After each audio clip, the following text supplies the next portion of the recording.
Alhamdulillah rabbil alamin. Alhamdulillah wa nasta'inu wa nastaghfiruh. Wa na'udzu billahi min shururi anfusina wa min syarri a'malina.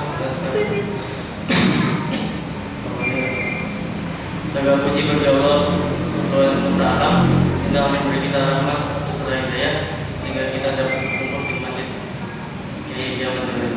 Salam serta salam kita panjatkan kepada Nabi Muhammad SAW yang telah membawa kita dari zaman jahiliyah menuju zaman Islam. Kami dari Tabel Masjid Kiai Jamal akan menyampaikan informasi agenda Ramadan 1440 Hijriah di hari ketiga. Yang pertama, bertindak selaku imam sholat isya dan tarawih Ustaz Tawakal. Kemudian berceramah akan diisi oleh Ustaz Muhammad Maskur MPD. Yang kedua, imam dan ceramah kajian subuh Ustaz Tasep Setiawan MPD. Kemudian yang ketiga, kegiatan Ramadan di Masjid Jaya yang Magelang. Yang pertama ada kajian jelang buka puasa mulai pukul 17 waktu Indonesia bagian barat. Yang kedua ada Al-Quran setiap pukul 21 hingga selesai. Ketiga, Masjid Kiai Jamal yang menyelenggarakan iktikaf 10 hari terakhir dan sama dia 10 hari terakhir bulan Ramadan. Dan terakhir, pesantren Ramadan khusus anak-anak. Kemudian Masjid Kiai Jamal juga menerima zakat fitri sebesar 2,5 kg per jiwa atau dikonversi dalam rupiah sebesar Rp45.000. Fidyah per hari Rp45.000 atau sesuai kemampuan. Dan zakat mal akan digunakan untuk membangun sarana pendukung masjid Kiai Jamal antara lain pengadaan karpet, pembuatan jembatan di depan masjid, serta membangun ruang singgah musafir dan perluasan area parkir. Yang kelima, untuk infak subuh terkumpul sebesar Rp108.000. Dengan demikian terkumpul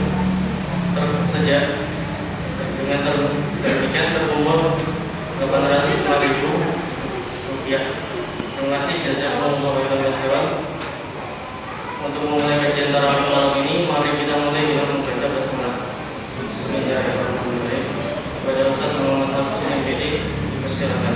Assalamualaikum warahmatullahi wabarakatuh.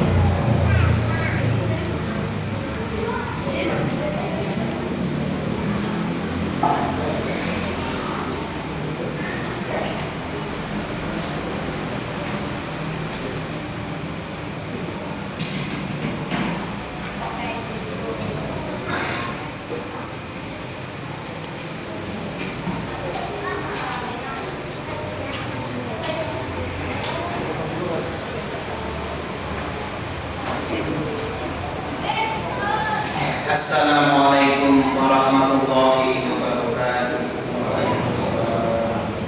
Alhamdulillahirabbil alamin. Allahumma shalli ala Muhammad wa ala Muhammad. Amma ba'd. Jamaah salat Isya dan insyaallah salat tarawih Masjid Kiai Jamal Dahlan rahimahullah. Salah satu pesan yang disampaikan oleh Ketua PP Muhammadiyah dari Pak Haidar Nasir, berpuasalah yang bermakna. Seperti apa puasa yang bermakna?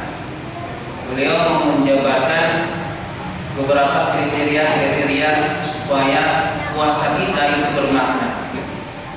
Bermakna itu jelas ada nilai-nilai dari apa yang diperbuat. Bukan sekedar puasa, ibadah puasa atau ibadah di bulan Ramadan rutinitas. Ini ketemu Ramadan lagi. Tahun kemarin juga sama. Ada Ramadan, ada puasa, ada tarawih, ada tadarus. Ya seperti itu. Nanti ujungnya ada zakat fitrah, terus lebaran. Kemudian kumpul, mudik. Udah gitu lagi. Itu seolah-olah menjadi rutinitas. Tetapi Pak Ketua ini memberikan saran untuk puasa kita khusus dari ibadah di bulan Ramadan ini harus bermakna. Apa yang beliau sebutkan? Mindful fasting. yaitu puasa yang melibatkan semua jiwa raga. Untuk apa? Untuk adanya kesadaran, tumbuh kesadaran bahwa puasa ini memang benar-benar kebutuhan kita, kewajiban dari Allah kepada kita, dan sadar bahwa yang akan memberikan balasan puasa kita itu adalah Allah.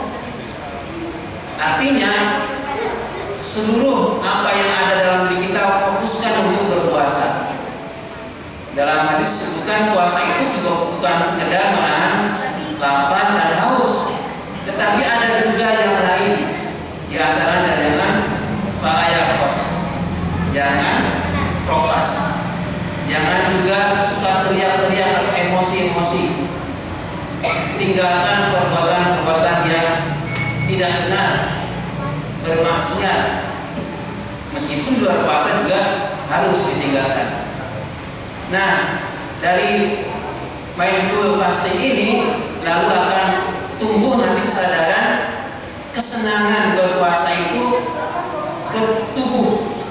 Jadi ada secara tidak langsung akan menggairahkan, ada stimulan ke organ tubuh kita menjadi segar, bugar. Tidak ada lagi kesan puasa bikin lemes, bikin lelah, kerjaan jadi tidak maksimal. Tidak, justru dengan berpuasa itulah, apalagi di bulan Ramadan, semangatnya tinggi.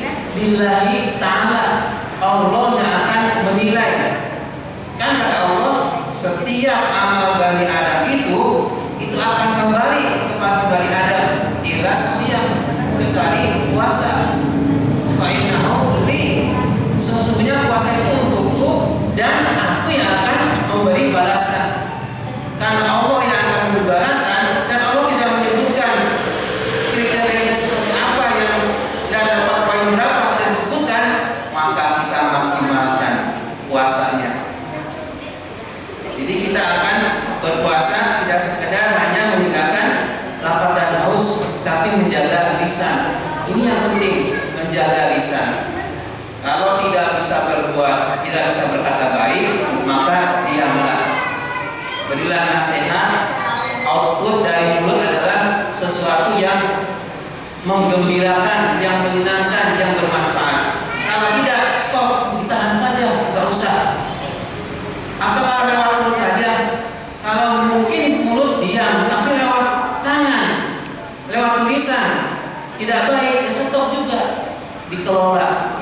Bagaimana mengelola jari atau bermedsos supaya apa yang diketik itu tidak berbuat makar, tidak berbuat maksiat, tidak menjadikan orang marah, tersinggung, tapi cukup ditahan saja. Apa kaidahnya? Ingat, ini puasanya untuk Allah loh. Masa untuk Allah kita tidak sungguh-sungguh. Maka ketika berpuasa, lisan pun kita manfaatkan dengan membaca banyak ayat-ayat Al-Quran. Di samping terjemahnya, tafsirnya, juga hadis-hadis. Tidak sekedar mengenai tentang puasa, tetapi hal-hal terkait dengan ibadah-ibadah dalam bulan Ramadan, supaya lebih mantap apa yang dilakukan dengan ilmu itu akan berbeda nilainya dengan sesuatu yang dilakukan tanpa ilmu. Jadi beramallah dengan adanya ilmu yang diperoleh, ilmu yang didapat, ilmu yang dikuasai. Hadirin Allah, sehingga nantinya muncul ada kebahagiaan. Bertemu dengan Ramadan, berpuasa itu malah senang. Nah, meskipun ibu-ibu agak pikir dua kali, nanti nek sahur masak pokok, mesti pikir itu ibu. Bapak-bapak, nah, pura-pura mikir ya, pura-pura mikir. Bapak mensuplai dananya, ibu-ibu yang mengoperasikan dana yang diterima bapak dari suami maksudnya. Jadi ada kebahagiaan, ada kerjasama antara suami istri. Senang nanti berpuasa, apalagi dalam sehari-harinya diisi dengan kegiatan-kegiatan yang bermanfaat. Kemudian Pak Haidar juga menyebutkan Memang betul bahwa puasa itu ada rasa lapar dan haus, tetapi itu adalah kondisi yang wajar karena setiap orang, setiap makhluk kalau ada sesuatu yang biasanya dia makan, minum, kok ada tempo tidak ada makan, tidak ada minum, yang mungkin akan ada protes. Reaksinya adalah emas. Itu normal, wajar. Tetapi disadari dengan tadi bahwa kita itu perlu ada istilahnya adalah mi'raj rohani. Mi'raj rohani adalah meningkatnya, naiknya rohani kita, keimanan kita dalam hal berpuasa, terutama di bulan Ramadan. Disebutkan dalam hadisnya itu kan disolimin farhatani, bagi seorang yang berpuasa itu ada dua kebahagiaan. Kebahagiaan ketika berbuka puasa dan kebahagiaan kelak berjumpa dengan Allah. Kita berharap kalau berbuka itu kita rasakan, tetapi berjumpa dengan Allah itu yang akan kelak. Semoga kita dapat meraihnya. Itulah yang kita kejar. Puasa kita itu untuk Allah, bukan untuk diri kita, bukan karena mungkin anak-anak puasa kenapa? Supaya Ramadan penuh. Kalau penuh dapat koin dari Pak Guru, dari Ibu Guru. Itu motivasi anak-anak. Bapak-bapak yang dewasa masa harus ada checklistnya. Hari ini bapak puasa, iya. Belum ya. Tidak puasa, nol. Kan enggak. Tetapi kalau anak-anak yang sekolahan ada Ramadan itu bagus untuk motivasi. Motivasinya masih iming-iming poin, masih iming-iming nilai dari guru. Diiming-imingi nilai oleh guru aja begitu antusias, masa diiming-imingi oleh Allah tidak antusias?